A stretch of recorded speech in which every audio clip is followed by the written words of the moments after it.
it is say wave 1, wave 2, wave 3, wave 4, wave 5. तो ये 5 waves, उसके ऑपोजिट में 3 वेव चलेंगे. तो ये 5 वेव थी, ये 5 क्या है, it is bullish in a way that say you can see that say the price increases more than the reduction. Price increases more than the reduction. उसके बाद क्या होगा, 3 वेव्स आएंगे जो ऑपोजिट डायरेक्शन के होंगे. देखो, वेव ए, वेव बी, वेव सी, ये ऑपोजिट डायरेक्शन के होंगे.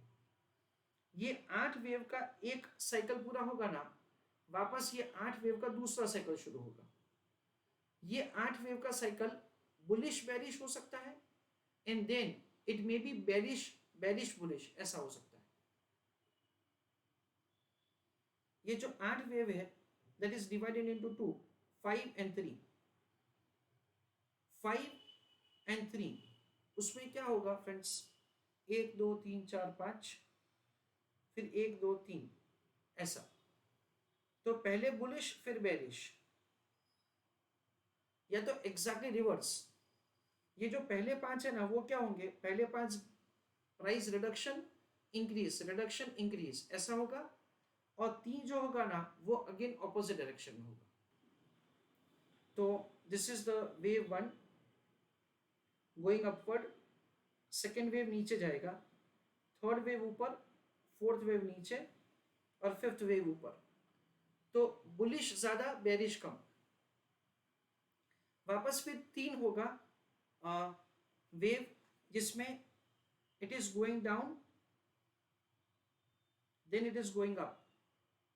This is wave A, this is wave B, and then it is going down once again. So like that say there are 8 waves total होंगे, और फिर वापस ये साइकिल रिपीट होगा. तो ये वाला क्या है, बुलिश है. ये वाला क्या है, बेरिश है. एग्जैक्टली ऐसा रिवर्स भी हो सकता है, जिसमें क्या होगा, से पहले वो नीचे जाएगा ऐसा, 1 2 3 4 5, it is going down and then it is going up, 1 2 3, ऐसा. So this is 1, this is 2, this is 3, this is 4, this is 5, this is A, this is B, and this is C. तो 8 wave ऐसे चलेंगे. तो वो कौन सा है, वो आपको रिकॉग्नाइज करना है, and accordingly you are required to enter into the transaction. So keep this in mind. और अभी हम लोग ये थियरी लर्न कर रहे हैं.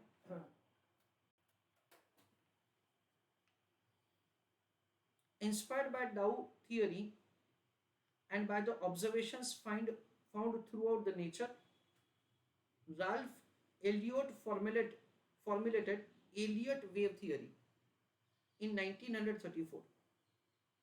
This theory was based on analysis of the 75 years of the stock price movement and the charts. From his studies, he defined price movement in the terms of the waves. Accordingly, this theory was named as Elliott wave theory. Elliott found that the market exhibited certain repeated patterns or waves.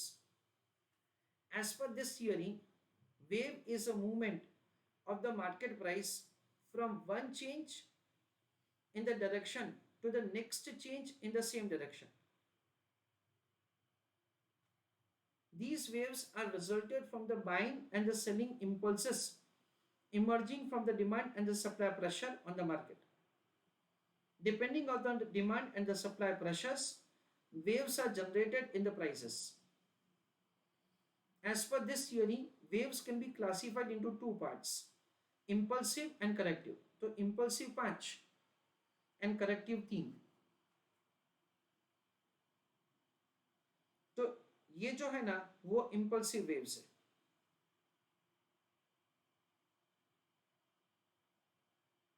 And there is corrective waves.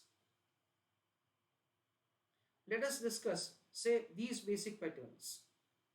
Impulsive waves, basic waves, in this pattern will have 3 or 5 waves in a given direction, going upward or downward. These waves shall move in the direction of the basic movements. This movement can indicate bull phase or bear phase. Corrective reaction waves. These three waves are against the basic direction of the basic movement. Correction waves correcting the earlier rise in case of the bull and fall in case of bear. As shown in the following diagram, wave 1, wave 3 and wave 5 are directional movement which are separated or corrected by wave 2 and wave 4. तो देखो ये wave 1, wave 3 और wave 5, these are the corrective. और ये जो दो है, that is say the second wave,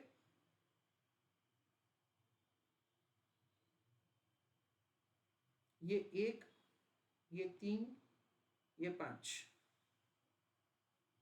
ये 1, सॉरी ये सेकेंड वेव और ये fourth wave are corrective. So these are impulsive waves and these are corrective waves.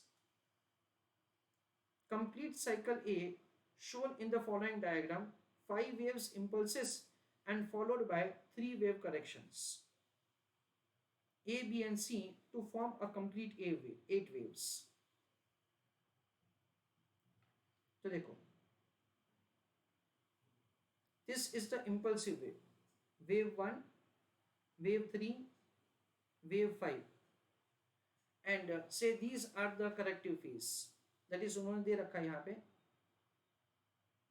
ये जो नंबर है, so that is what's the impulsive waves. So wave 1, then say the wave 2, wave 3, wave 4, wave 5. Then the corrective later phased, it is A, this is B and this is C. One complete cycle consisting of the waves made up of the two distinct phases, bullish and bearish.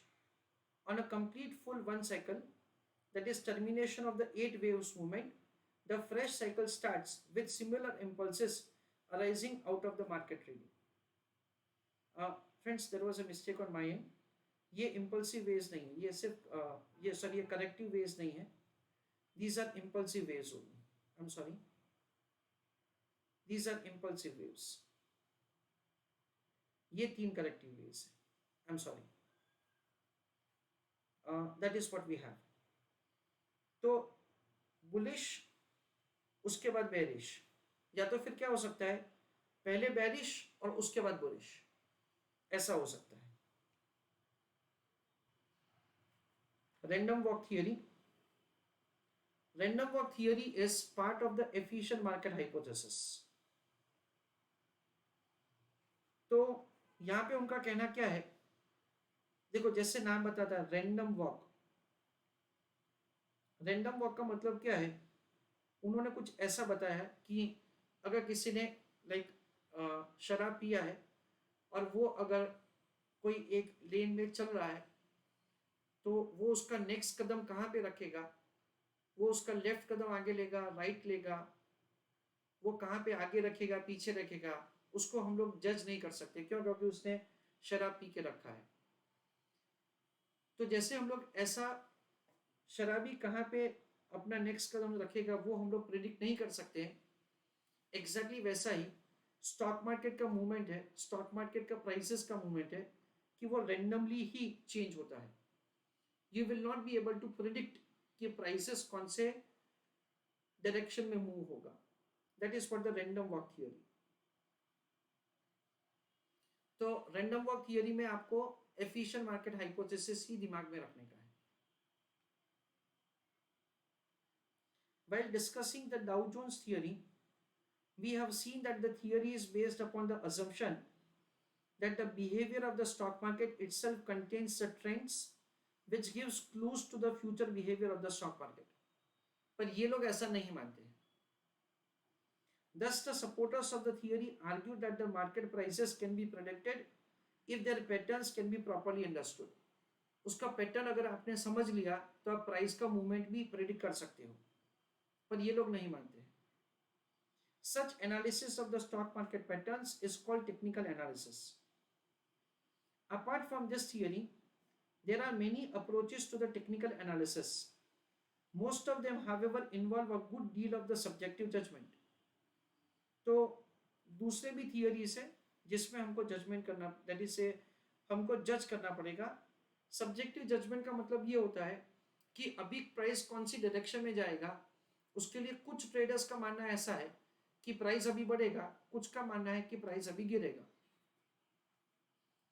जैसे कि अगर कोई company बहुत advertisement का खर्चा कर रही है तो कुछ ट्रेडर्स का मानना ऐसा है, लाइक कुछ एनालिसिस का मानना कि ये कंपनी का प्रोडक्ट अच्छा नहीं है इसलिए उनको इतना एडवर्टीजमेंट करना पड़ता है. और कुछ का मानना ऐसा है कि भी company is very confident, company को लग रहा है दैट अभी मेरा प्रोडक्ट तो अच्छा चलने वाला है, इसलिए से वो लोग अपना प्रोडक्ट का इतना एडवर्टीजमेंट कर रहे हैं, उनको प्रोडक्ट के ऊपर कॉन्फिडेंस है. यानी कंपनी ने ज्यादा एडवर्टीजमेंट किया, वो क्या बताता है, पॉजिटिव साइन और नेगेटिव साइन, तो वो सब्जेक्टिव चीज है, ऐसा ही लोग कहना चाहते हैं. Many investment managers and the stock market analysis believe that the stock market prices can never be predicted because they are not a result of any underlying factor. तो देखो ये वाला जो है ना वो रैंडम वॉक थियरी भी शुरू होता है, but मियर a statistics ups and downs. This hypothesis यानी ये theory is known as random walk hypothesis, which states that behavior of the stock market prices is unpredictable and there is no relationship between the present prices share and their future prices. तो जो हमने weak form of efficiency किया था, अगर आपको याद है तो उसमें हम लोगों ने क्या किया था, R is near to zero. इसका मतलब क्या हुआ, पास्ट प्राइसेस का फ्यूचर प्राइसेस से कोई लेना देना नहीं है. दैट इज व्हाट से the R is equal to zero. तो ये लोग ये यहां पे ऐसा कहना चाहते हैं. Propositions of this hypothesis, hypothesis का मतलब क्या होता है कि ये कंक्लूजन जो मैं पुट फॉरवर्ड कर रहा हूं, argue that the stock market prices are independent. A British statistician M.G. Kendall found that the changes in the security prices behave nearly as if they are generated by a suitably designed router wheel for which each outcome is statistically independent of the past outcome. जो हम लोग वो जुए का वो जो होता है व्हील, उसमें यू कैन नॉट प्रिडिक्ट कि वो जो बॉल होगा वो कौन से नंबर में जाएगा. In other words, the fact that there are peaks and troughs in the stock exchange prices is mere statistical happening. Successive peaks and troughs are unconnected. तो उसके बीच में आप कोई भी रिलेशनशिप एस्टैब्लिश करने का ट्राई मत कीजिए, ऐसा इनका कहना है. In the layman's language, it may be said that the prices of the stock exchange behave exactly the way a drunk would behave, यानी जिसने शराब पी के रखा है, while walking in a blind lane, तो वो एक अंधेरे वाली गली में वो चल रहा है, that is ups and down, with an unsteady way going in any direction he likes, bending on the side once and on the other in the second time. तो I hope that everybody is understanding that उन्होंने थोड़ा dramatical language use किया है, पर उनका कहना क्या है कि जिसने शराब पी के रखा है कि वो अपना नेक्स्ट स्टेप कहाँ पे लेगा वो कहना मुश्किल है, because his mind is not under his control. तो ऐसा ही स्टॉक मार्केट मूवमेंट का प्राइसेस है. The supporters of this theory put out a simple argument. It follows that prices of the shares in the stock market can never be predicted. The reason is that the prices trends are not result of any underlying factors, but that represents a statistical expression of the past data. There may be periodically ups and downs in the share prices, but no connection can be established between the two successive peaks, high of the stock prices, troughs, that is low of the stock prices. Next is a charting techniques. उसमें हम लोग पढ़ने वाले line chart, bar chart,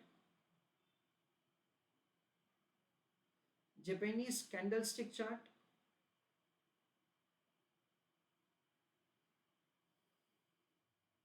point and figure chart. So ये चार chart के बारे में उन्होंने बताया है. तो चार्ट कैसे ड्रॉ करने का ना वही सब बताया है. यहाँ पे हमको कंक्लूजन कैसे लेना है का वो नहीं बताया है. जैसे मैंने आपको बताया कि वो सिंपल मूविंग एवरेज है. तो सिंपल मूविंग एवरेज क्या है, से उसका एक स्टैटिस्टिकल वैल्यू कैलकुलेट किया जाता है. कैसे, ये compute the simple average on a constant basis, उसको सिंपल मूविंग एवरेज कहा जाता है. और उसको हम लोग क्या करते हैं, उसको हम लोग ऐसा प्लॉट करते हैं एक डायग्राम में, taking into account the closing prices. जब ये प्लॉटिंग करते हैं ना, उसको बोला जाता है लाइन चार्ट. तो यहाँ पे उन्होंने लाइन चार्ट के बारे में बताया है.